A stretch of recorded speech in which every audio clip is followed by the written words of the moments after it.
Tottenham have had a very topsy-turvy season. Their Premier League form has been embarrassing and they currently sit 15th in the Premier League table. However, in the Europa League, it's a much different story. We now see ourselves in a semi-final facing Bodo Glimt. So today on the Sonny talkSPORT YouTube channel, I'm going to be talking about how Ange faces the rest of this season. But before we go any further, if you are new to the Sonny talkSPORT YouTube channel, then drop us a like, subscribe, hit the notification bell, and also let me know in the comments down below, can Tottenham win the Europa League?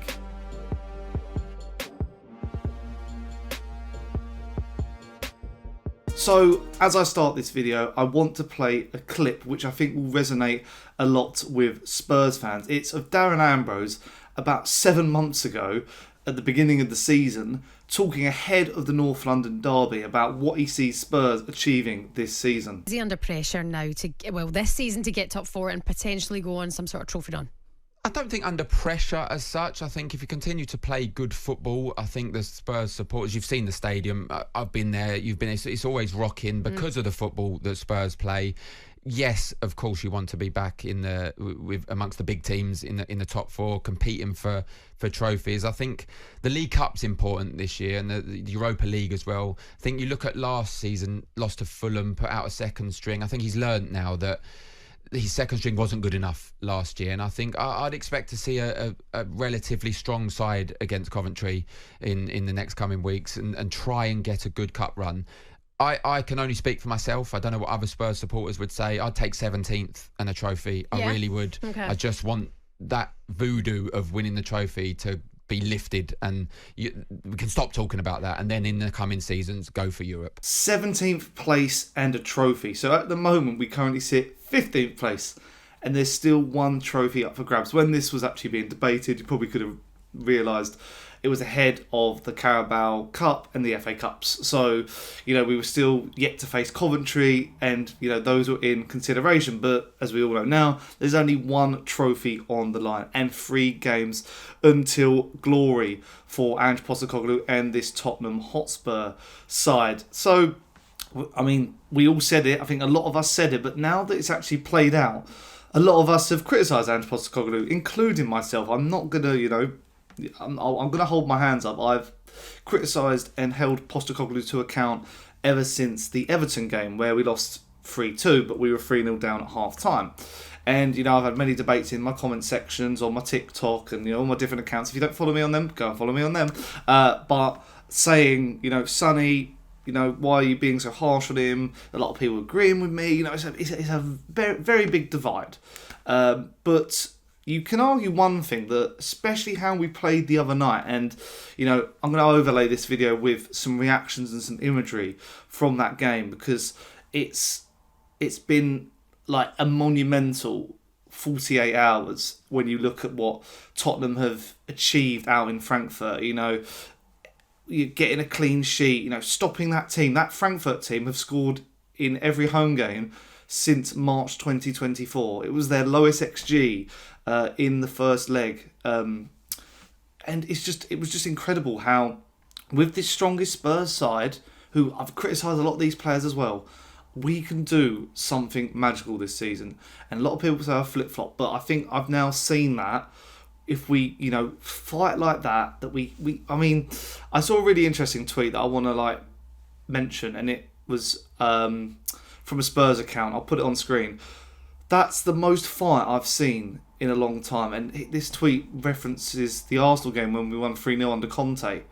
And he might be right, that game against Arsenal, when we had something on the line, we went out there and we fought for it. And this was the same against Frankfurt. We've got, as I say, 3 more games to glory, and anything can happen. Anything can happen. Don't get me wrong, we could go out against Bodo Glimt. They're no mugs. Look how good they've been over the last couple of years in Europe. But this is so monumental for the season, for these Tottenham players, for, Levy's ownership. This could, we could be on the brink if he doesn't win this. There could be, it could be a massive turning point, for the manager, for his job, and to see how we played against Frankfurt, where we're a bit more savvy. We were a bit more street smart. We, defended really well. Some of the top players who, I've criticised. Christian Romero, one of the best games I've seen him play. Mickey van der Ven back in the fold, looking amazing. Bentancur, fantastic. Dominic Solanke, just proving, I've never doubted him, but proving a lot of doubters wrong. If we can play like this in those, 3 games, that's all it is. It's 3 games, it's 2 semis and a final. We can do whatever we want. And that brings me on to the Premier League season. Premier League season, as I say, we're mathematically not safe yet, but we pretty much are. Because we've just got to write it off. Write the Premier League season off. It does not matter where we finish. And this is where a second part of the video comes in of what Ange Postecoglou needs to do is not just field the kids, because we might need the kids. Our kids are quite good. Your Archie Grays, your Bergvalls, and players like that. I think what he needs to do is just proper write off. Man United are going to do exactly the same thing with Ruben Amorim. Ruben Amorim is going to play the kids of the kids to get through, because it's so monumental for them as well. I think they've got a trickier test against Bilbao, because you've got to think Bilbao, the home stadium is where the final is, so that's going to be like a home game for them with all the colours in the stadium and all the Bilbao colours. So I just think that's what needs to happen. This is what Ange Postecoglou needs to do. He needs to, if it wasn't already, put the eggs in that basket. Put the eggs in the Europa League basket. I think it's obvious me saying this right now, but we have shown this season in the Europa League especially. And I was listening actually, and I might play this clip actually, of Jack Pitt-Brooke, who was on the latest episode of Inside Spurs, talking about Tottenham in the Europa League this season. We haven't been that good in it. That's what's quite interesting. There's been moments in the Premier League where we've had really good games, really good halves, and we've not come away with anything. But in the Europa League, we've walked away with wins and points when we probably didn't deserve them. I'm thinking Hoffenheim, I'm thinking Ferencváros. The only game we really got mauled in was Galatasaray, but, they were quite strong. They've eventually actually been knocked out. But we had a makeshift defence. It was during that era, very early days of that makeshift defence, where they weren't as savvy. And that's sometimes in a cup competition what you have to do. The best team doesn't necessarily win. Look at Chelsea when they've won Champions Leagues, etc. Look at Real Madrid over the years. They've been the best team, but they're savvy. And this Tottenham team are quite savvy in this competition when the fittest team are there. Even without Son, we looked quite good. Tell, I thought was great. So yeah, I'm going to play this clip right now because I think it actually explains quite a lot. What gives me a little bit of a worry is the fact that I don't really think Spurs have been that good in their European away games this season. They were terrible at AZ Alkmaar. They got absolutely taken apart at Galatasaray. They scraped past Ferencváros. They scraped past Hoffenheim, but I thought they were lucky. They just got a draw at Rangers, but I don't think they were very good in that game. They were terrible at Rangers. So that's 5 European away games. They've not really played that well in any of them. And a lot of those games, they've conceded so many shots. And that's the thing with the Premier League. There's always been debate. I remember Ole Gunnar Solskjaer saying that, trophies sometimes aren't a barometer of how good a team is. And that's quite truthful because look at how bad we've been in the Premier League. Look at our form. Look at everything like that. I think, if you actually line up the stats, Southampton and Ipswich are the only 2 teams who are technically worse than us.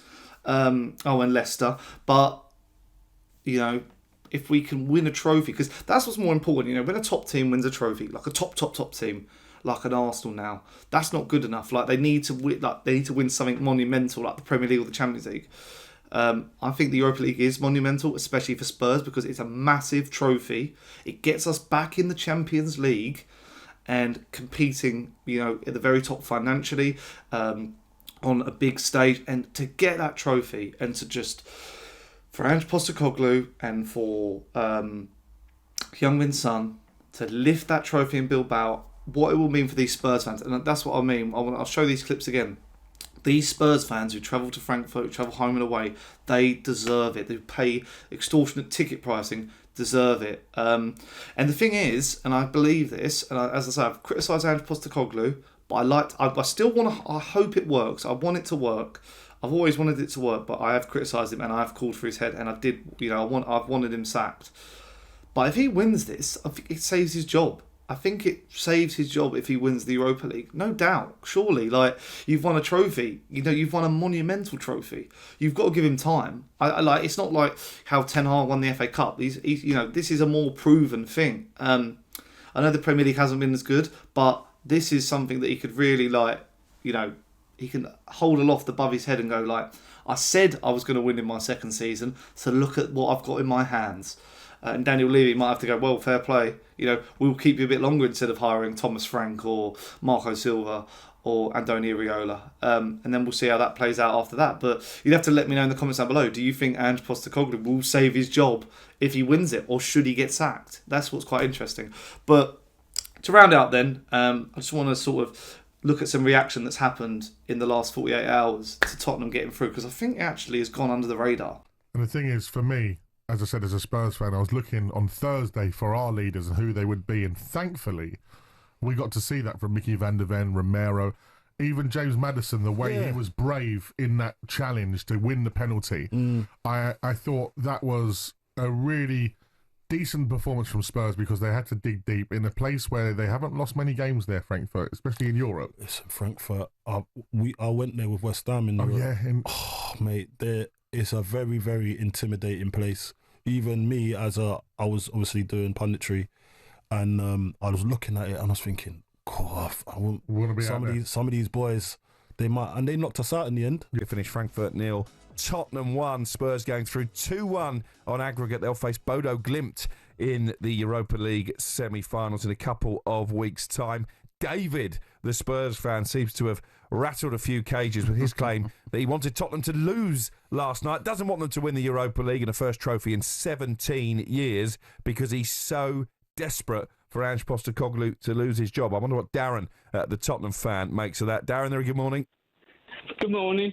I want to correct the previous fan who came on. We actually won the League Cup in the 98-99 season. You did indeed, yeah. The other problem is, I think it's complicated with Ange, because there's been points where it's been good and it's been bad.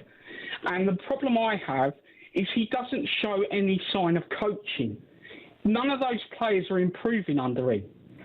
And I want us to win. Any fan who says they don't want their team to win a trophy is ridiculous, in my opinion. Because the problem I see actually with Man United and Tottenham is they have no captains.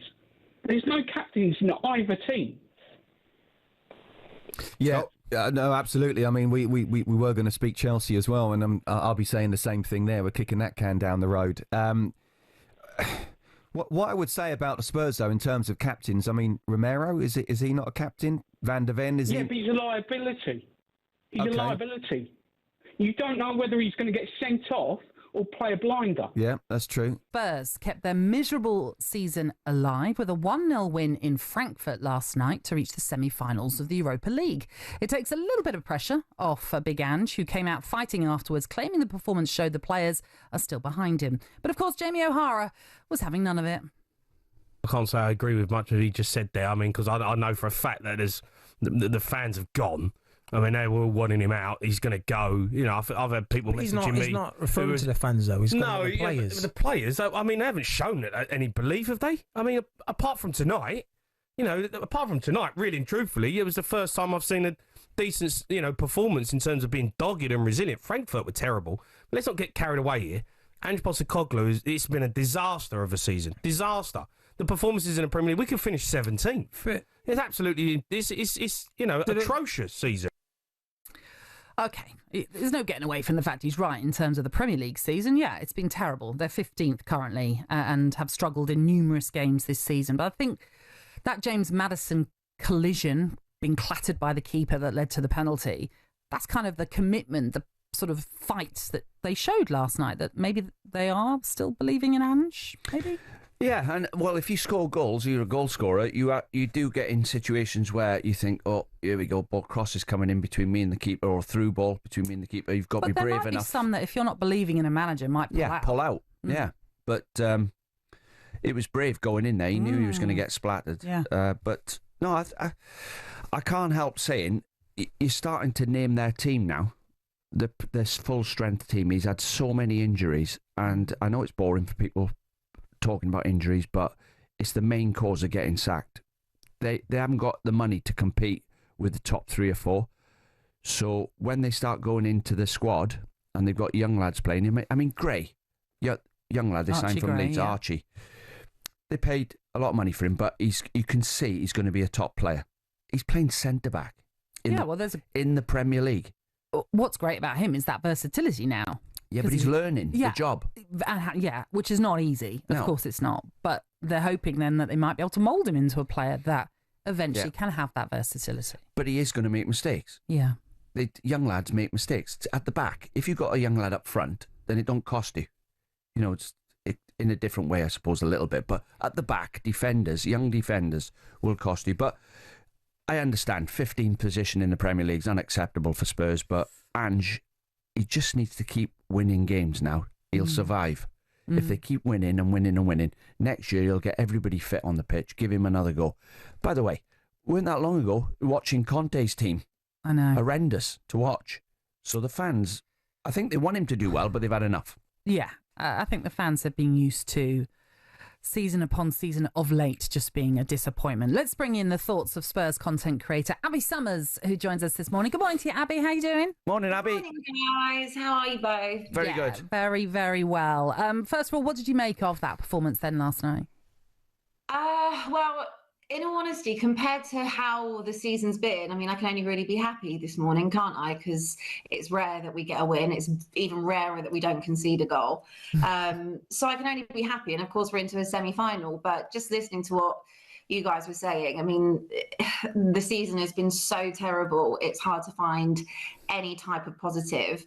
And he lives to see another day. There I was thinking that Andrew would be getting his P45 this morning, and he's still in a job. So yeah, let me know in the comments down below about how Tottenham should play out the rest of their season. I think it's pretty obvious. Do you think we can win it? Do you think we can win the Europa League? And where do you think we're going to finish in the Premier League? And as always, leave a like, subscribe, hit the notification bell. And until next time, I'll see you guys for a reaction to the Nottingham Forest game where, you know, I might criticise, I might hold some people to account, but hopefully I won't be as negative as I have been in some of the Premier League losses. But until next time, up the Spurs. I'll see you guys pretty soon. Ciao.